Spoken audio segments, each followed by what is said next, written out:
ایک خبر ہے جو گزشتہ کئی دنوں سے سوشل میڈیا اور عوامی سطح پر دلچسپی کا باعث بنی ہوئی ہے، وہ ہے ہم جنس پرستوں کی شادی کی خبر۔ جی ہاں، راولپنڈی میں آسما نامی لڑکی نے لڑکا بن کر اپنی دوست نیہا سے شادی کر لی۔ اس شادی کے لیے آسما نے اپنا شناختی کارڈ تبدیل کروا کر نیا نام آکاش رکھا۔ دونوں لڑکیوں نے عدالت میں پیش ہو کر کورٹ میرج کی، اور جس کے بعد نیہا علی کے والد نے ہائی کورٹ راولپنڈی بینچ میں رٹ دائر کر دی۔ نکاح نامہ کنٹونمنٹ بورڈ راولپنڈی کی وارڈ نمبر 10 میں رجسٹرڈ ہوا۔ دونوں لڑکیاں ٹیکسلا کی رہائشی تھیں۔ عدالت نے دونوں لڑکیوں کو 5 جولائی کو طلب کیا تھا، اور جو پٹیشن فائل کی گئی تھی اس میں سوال پوچھا گیا تھا کہ عوام کو بتایا جائے کہ ہماری شریعت میں ایسا ممکن ہے اور نہ ہی ہماری شریعت ایسے کام کی اجازت دیتی ہے، اور نہ ہی ایسا واقعہ پہلے کبھی پیش آیا۔ میں اس کیس کو عام نہیں سمجھ رہی ہوں، نہ ہی آپ سے کہوں گی کہ اس کیس کو عام سمجھیں، اور نہ ہی یہ مذہب کے خلاف کوئی سازش ہے۔ دیکھیں، ہمارے معاشرے میں ناجائز تعلقات کو تسلیم کرنے کا حوصلہ مردوں میں نہیں ہوتا، عورتیں تو بہت دور کی بات ہے۔ اور اگر وہ یہ حوصلہ کر بھی لے، یعنی مرد اگر یہ حوصلہ کر بھی لے تو وہ نام نہیں بتاتا۔ مگر دیکھیں، یہاں تو نہ صرف کورٹ میرج کی گئی بلکہ تصاویر بھی شیئر کی گئیں، اور پھر فوراً سے بیشتر والدین کی جانب سے کیس بھی دائر کر دیا گیا، اور معاملہ پولیس اور عدالت میں بھی چلا گیا۔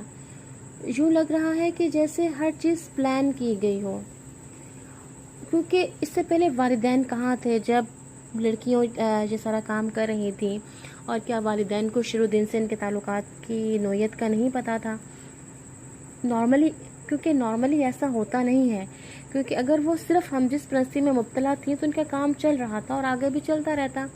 مگر جس طرح انہوں نے سارا معاملہ اٹھایا ہے، صاف ظاہر ہے کہ یہ سب انہوں نے شعوری طور پر کیا ہے اور باقاعدہ پلاننگ کے تحت کیا ہے، تاکہ عالمی میڈیا اس ایشو کو اٹھائے اور وہ آسانی سے بیرون ملک پناہ حاصل کر سکیں کہ ہمیں ہمارے معاشرے میں مرضی کی زندگی گزارنے کا موقع نہیں دیا جا رہا، اور وہ ہم جنس پرستی کی بیس کے اوپر، بنیاد کے اوپر پناہ یعنی پروٹیکشن، اسائلم حاصل کریں گے۔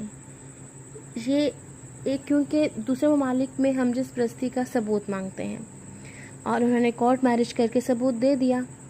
اگرچہ ایک نے مرد ہی کا رخ اختیار کیا تھا شادی کرنے کے لیے، اور عدالت کو اور پولیس کو اس کے بارے میں کبھی بھی پتہ بھی نہ چلتا جب تک کہ لڑکی کا باپ آ کر نہ بتاتا۔ گزشتہ سال ایک رپورٹ آئی تھی جس کے مطابق 2000 سے زائد پاکستانی ہم جنس پرستوں نے پناہ کے لیے ان ممالک میں درخواست دی تھی جہاں ہم جنس پرستی کو قانونی تحفظ حاصل ہے، اور ان سے ثبوت مانگا گیا تھا اپنی ان حرکتوں کا، اپنی اس عادت کا۔ لیکن اور ظاہری بات ہے، آج کل عالمی دنیا کے جو حالات ہیں وبا کے باعث، وہ بہت سارے شہریوں کو بہت سارے ممالک میں، غیر ممالک میں پناہ گزینوں کو اپنے ملک میں واپس جانے کی اجازت دی جا رہی ہے، اور پاکستان کے جو معاشی حالات ہیں جو وہ بھی ہم سب کے سامنے ہیں۔ لڑکیاں بھی مڈل کلاس فیملی سے تعلق رکھتی ہیں، لہٰذا بطور صحافی بھی اور بطور سوشل تجزیہ نگار کے سماجی امور کے تجزیہ نگاری کے طور پر بھی میں اس بات کو تسلیم کرنے کے لیے تیار نہیں ہوں کہ یہ سب کچھ جو تھا وہ ان کا مقصد صرف ایک ساتھ رہنا تھا۔ وہ ایک ساتھ پہلے بھی تھی اور آگے بھی رہ رہی تھی، جیسے کہ اس قسم کے کیسز کے اندر ہوتا ہے کہ فیملیز کو بھی پتہ نہیں چلتا، اور اگر فیملیز کو پتہ بھی چلتا ہے تو وہ خاموشی اختیار کر لیتی ہیں، یا مار پیٹ کر یا ڈانٹ ڈپٹ کر الگ کرتی ہیں، یا ان میں سے کسی کی شادی کروا دیتی ہیں۔ پھر وہ لڑکیاں گھروں سے بھاگ بھی جاتی ہیں، کہیں پر وہ اکٹھی بہنوں کے طور پر بھی زندگی گزار رہی ہوتی ہیں، یعنی وہ کسی کو جواب دینی ہوتی۔ لیکن اس صورت میں اب ہوا یہ ہے کہ ان دونوں نے شادی کی ہے کورٹ کے ذریعے، یعنی انہوں نے خود کو ہم جنس پرست کے طور پر ایک طرح سے رجسٹرڈ کروا لیا ہے، کیونکہ بات کورٹ سے نکل کر عدالت اور پولیس میں چلی گئی ہے، جہاں پر یہ ثابت ہو رہا ہے کہ وہ دونوں لڑکیاں تھیں۔ اور یہی چیز اس کیس کی نوعیت کو مشکوک بنا رہی ہے کہ یہ خواتین دونوں، ان لوگوں نے بیرون ملک پناہ حاصل کرنے کے لیے یہ پوری پلاننگ کی ہے، اور آپ کو آنے والے دنوں میں اس چیز کا بھرپور اندازہ بھی ہو جائے گا، اور ان میں سے کسی ایک لڑکی کی ایک فیملی ملوث ضرور ہے۔ اور میرا جہاں تک خیال ہے، جو جس لڑکی نے دلہن کے طور پر سگنیچر کیے ہیں نیہا علی، اس کو اپنے والدین کی سپورٹ حاصل ہو سکتی ہے، کیونکہ اس کا ہی باپ سب سے پہلے عدالت میں پہنچا. یعنی ادھر اگر اس کا باپ عدالت میں نہ پہنچتا تو کسی کو پتہ بھی نہ چلتا. ٹھیک ہے. اور ان کو شادی کی میں نے کہا نا ضرورت ہی نہیں ہے. تو یہ صرف اور صرف سیاسی پناہ کے لیے، پروٹیکشن اسائلم کے لیے یہ طریقہ اختیار کیا گیا ہے، جس پر کہ عدالت کے ساتھ ساتھ ریاست کو بھی اس ایشو کے اوپر کام کرنا ہوگا. ورنہ کل کو کوئی بھی بندہ پاکستان سے باہر پناہ حاصل کرنے کے لیے، اپنے معاشی مسائل سے نجات حاصل کرنے کے لیے اس بیس کے اوپر کہ جی ہم تو ہم جنس پرست ہیں، 2 بھائی بھی ہو سکتے ہیں، 2 دوست بھی ہو سکتے ہیں، وہ پھر یہ ایک چین بن جائے گی، ایک سیڑھی بن جائے گی، جس کو کہ یہیں پر بریک کرنا بہت زیادہ ضروری ہے. اور اس سلسلے میں عدالت کا کردار بہت زیادہ اہم ہے.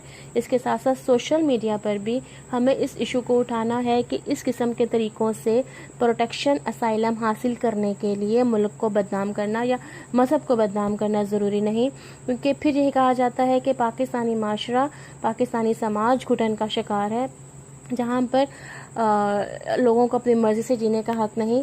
لیکن ہم یہ کبھی بھی نہیں ہمیں بھولنا چاہیے کہ یہاں پہ اسلامی جمہوریہ پاکستان میں ہے، اور بطور ہیومن بھی، بطور انسان بھی میرے نزدیک تو یہ ایک ایسا ایک نفسیاتی ایشو ہے. مجھے یاد ہے کچھ عرصہ پہلے میں نے اس پر اپنی ایک پوسٹ لگائی تھی، تو کسی نے کہا یہ چوتھی جنس ہے. میں نے کہا چوتھی جنس؟ اس نے کہا جی ہاں، مرد، عورت، مخنث اور اب یہ، کیونکہ ان کا موقف ہے کہ ہمیں بھی خدا نے ہی بنایا ہے، اور اگر ہمیں اپوزٹ جینڈر میں کشش محسوس نہیں ہوتی تو اس میں ہمارا کوئی قصور نہیں، لہٰذا ہمیں ایک سیپریٹ جینڈر کے طور پر تسلیم کیا جائے. ذہنی بیماری کو ہم سیپریٹ جینڈر نہیں تسلیم کر سکتے.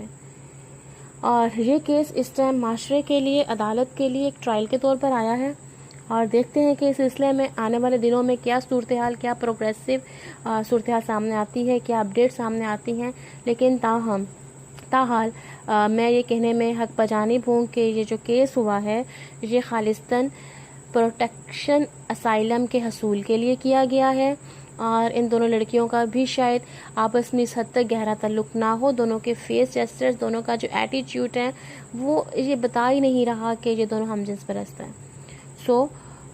اس سلسلے میں ہم دیکھتے ہیں کہ عدالت کا اگلا رویہ، عدالت کا اگلا کردار کیا آتا ہے.